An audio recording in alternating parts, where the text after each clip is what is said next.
Здравейте, приятели! Казвам се Кирчо Йовев. От Благоевград съм. За онези от вас, които не ме познават. Работя в IT сферата вече 17 години. Минал съм през най-различни оперативни роли, както като девелопър. По едно време правех фронтенд неща. Много неща правих с Joomla по едно време. Като копирайтър, като проектен менеджер, като Sales, като менеджер на екип, като Google Ads специалист, като специалист по тракинг и тагване, Conversion Rate Optimization, най-различни неща, и това от 16 годишен до днес. 33 навършени така бойни години. Защо го споменавам това нещо? Защото искам да поговоря за една тема, която е супер важна, и тя е как да си почиваме от нашата работа. Повечето хора, които не са работили в IT сферата и в дигиталната сфера, не си дават сметка, че на моменти наистина е много уморително. Наистина може да е много изтощително, поради факта, че ние работим с умовете си. По цял ден пред нас се поднасят определени казуси, технически или не технически, някой път са психологически с клиентите, на които ние се опитваме да намерим решения.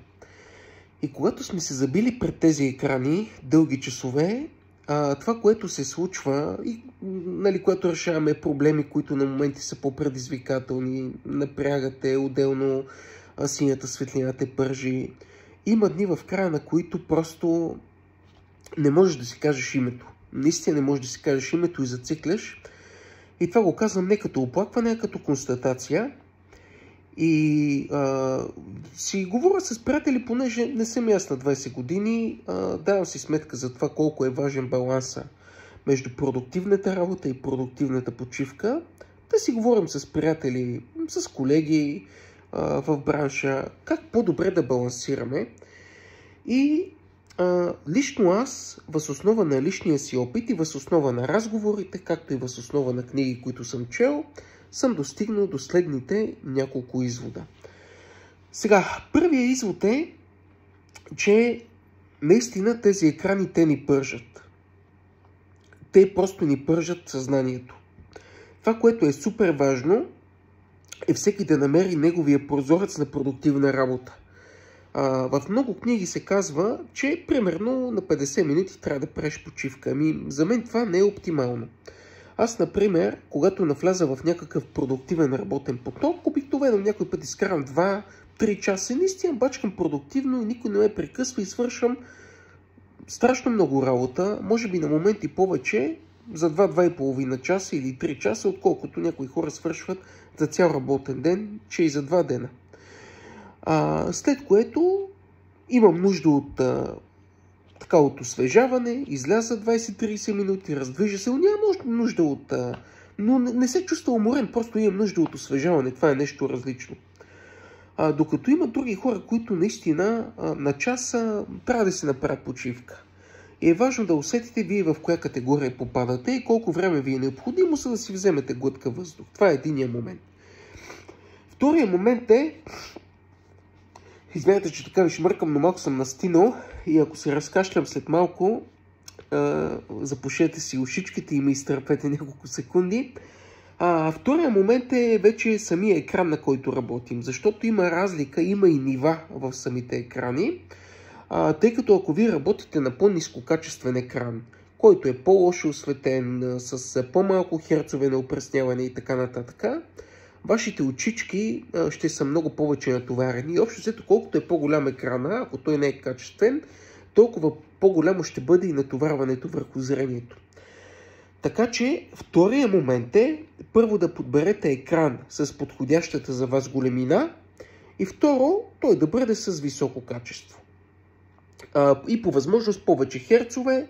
Ако можете да работите на екран 144 Hz, според мен това е наистина е супер, защото картината се опреснява много бързо и по този начин очичките ви не се направят толкова много, за да усвоят определени детайли, които вие ги гледате. Сега, аз ви казах, че съм понастинал. Сега, третия момент е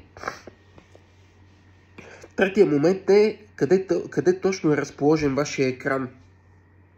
Защото ако разположен зад прозорец, това не е много оптимално. Например, в нашия офис, който е в Благоевград, тук в центъра има един офис, така е направен офиса, че някои от бюрата и някои от екраните просто няма как да ги разположим чисто физически. И за да не светят самите прозорци, които са срещу екраните, сме сложили едни като штори, едни фолия всъщност, които да блокират светлината. И горе-долу сме постигнали резултат. Но общо взето е противопоказно слънцето да грее срещу екрана, защото така просто нищо не виждате и зрението супер много се напряга и това трябва да го избегнете. Тоест разположете екрана на подходящо място. Следващия момент по отношение на почивката, че почивката е предимно психологическа в нашата сфера, но тя има и физическо измерение. Ако вие дълго време сте седнали, дълги часове, просто тялото има нужда от движение. И като има нужда от движение, ако вие не му го осигурявате, просто има много неприятни последици. Ще започне кръста да ви боли, да качвате килограми, колената да ви болят, да сте схванати и така нататък. Затова това, което аз препоръчвам и го практикувам, сутрешно време да си правите някакви гимнастики. Значи това, което аз правя, лицеви опорки си правя всяка сутрин години наред вече.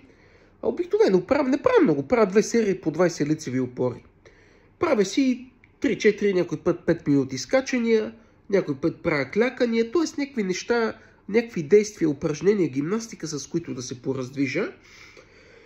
И отделно, средно, може би 1-5 пъти седмично ходя на фитнес. След работа отивам до залата, пораздвижа се там, хем се социализирам, разкажем си по някоя смешка, по някой майтап с хората, хем изкараш някакво напрежение, което ти е събрал през деня, хем поддържаш някакъв тонус и така нататък. Не ходя на фитнес, за да ставам манекен. Казвам си манекен, но не, закачам се, разбира се. Но най-вече, за да може по някакъв начин да отпочинеш и да се тонизираш. Това е супер важно в нашата професия, защото иначе наистина човек започва да изтръщява. Следващ фактор е средата, в която работите. От една страна екипът, колегите, от друга страна клиентите и от трета страна вашата професия, специализация. Значи, когато бях по-зелен в тази сфера и доста по-млад, упражнявах много професии едновременно. Бях едновременно и девелопър, по едно време и фронтенд, и бекенд, и project менеджер, и търговец, и маркетинг, и SEO специалист, и Google специалист. Даже и Фейсбук исках да правя по едно време, и дизайн исках да правя едновременно. Пък трябва да разбираш и от счетоводство, и от продажби, и от бизнес менеджмент, и от един куп неща. Няма как да се получи това нещо. Значи вие трябва да си изберете една основна специализация и 2-3 такива свързани с нея неща, които да ви допълват и да усилват вашите умения. Но трябва да се занимавате с 1-2 основни неща, които са свързани, не повече, защото иначе няма как да постигнете резултат, да работите в екип с хора, които са компетентни, които са отговорни, които са готини и които допълват вашите умения, т.е. взаимно се допълвате. И следващия фактор вече е да работите с разбрани клиенти. Хора, които се разбират с 2 думи, за да си нямате проблеми, защото има някои хора, които са доста необразовани, по-груби в комуникацията, не знаят какво искат, пък все вие сте им виновни и така нататък. А всеки има от токсични клиенти и няма какво да се правим, че клиента винаги е прав, че клиента е цар, няма такова нещо. Сега може малко да ви прозвучи, ако щете, арогантно, самонадеяно, но ние години наред си подбираме клиентите, гледаме да работим с хора разбрани, хора интелигентни, хора, които знаят какво искат, защото изобщо не препоръчвам да работите с хора, които не знаят какво искат, но знаят да искат, просто ще ви скъсат нервичките. Тази комбинация от тези фактори, ваша конкретна специализация, нещо в което сте добри, подходящ екип, в който да я разгърнете и клиенти, които са разбрани, също е много важно, за да можете с едно спокойствие да работите. Аз ви казах, че се разкащам. Защото ако не работите със спокойствие, няма много дълго да издържите, да знаете. Така че това си е бая голям фактор. Следващо нещо, на което искам да обърна внимание, е стола, на който работите и бюрото, на което работите. Сега, в офиса ние сме взели едни столове, които са така удобни. Аз и в къщи имам работна станция. Тук няма много... Тук не мога да обърна камерата, така може и да се види. Тук нямам кой знае каква работна станция. Тук ми е квартирата, но в другото вкъщи съм си направил прекрасно бюро с един стол много готин ергономичен. Сядам един хубав монитор и си цъкам, регулирам си, нищо не ме интересува.